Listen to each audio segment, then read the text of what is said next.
पश्चिम बंगालमधून आहे। पश्चिम बंगालमध्ये अभिषेक बॅनर्जी यांच्यावर हल्ला झालाय। तृणमूल काँग्रेसच्या विरोधात जोरदार घोषणाबाजी ही हल्लेखोरांनी केली अशी माहिती कळते।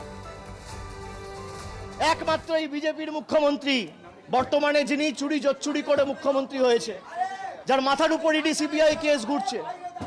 Sir, we have seen that you also attacked during visit. You are also attacked. No CAPF shot there. Sir, what's Nothing. They want to kill me. They want to kill me. এরা আমাদের প্রাণে মারতে চায়। মেরে দিক আমার মৃতদেহ উদ্ধারক এখান থেকে, কিন্তু আমি জায়গা ছেড়ে যাব না। আমি সঞ্জুর বৃদ্ধ বাবা মাকে এই অবস্থায় ছেড়ে যাব না যতক্ষণ না ফোর্স এসে রিকভার করবে। আমাদের এখানে যারা প্রতিনিধিরা রয়েছে, আমি বলবো থানায় আবার ফোন করো, মেসেজ করো, ফোর্সের জন্য রিকোয়েস্ট করো। যদি না পাঠায় হোয়াটসঅ্যাপ পাঠিয়ে এটা অন রেকর্ড থাকুক। পুরো ঘটনার ভিডিওগ্রাফি রয়েছে।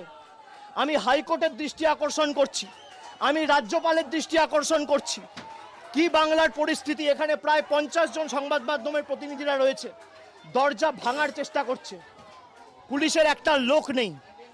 কি পরিস্থিতি হয়েছে আপনারা দেখুন। Sir, will you move to court, sir? Sir, will I will definitely move to court. sir, because the law and order আমি শিফট situation we are করছি। seeing. अभिषेक बॅनर्जी संताप व्यक्त करतायत। शिवाजी काळे आमचे प्रतिनिधी आपल्या सोबत आहेत। शिवाजी, नेमकं काय घडलेलं आहे? अभिषेक बॅनर्जी हे या ठिकाणी पोहोचले होते आणि सगळ्यात महत्वाचं म्हणजे निवडणुका झालेल्या आहेत। आता भाजपचं सरकार या ठिकाणी स्थापन झालेलं आहे आणि त्यानंतर आता अभिषेक बॅनर्जी यांनी एक प्रकारे पराभव तर देखील स्वीकारलेला आहे। मात्र एक बाब लक्षात येत आहे की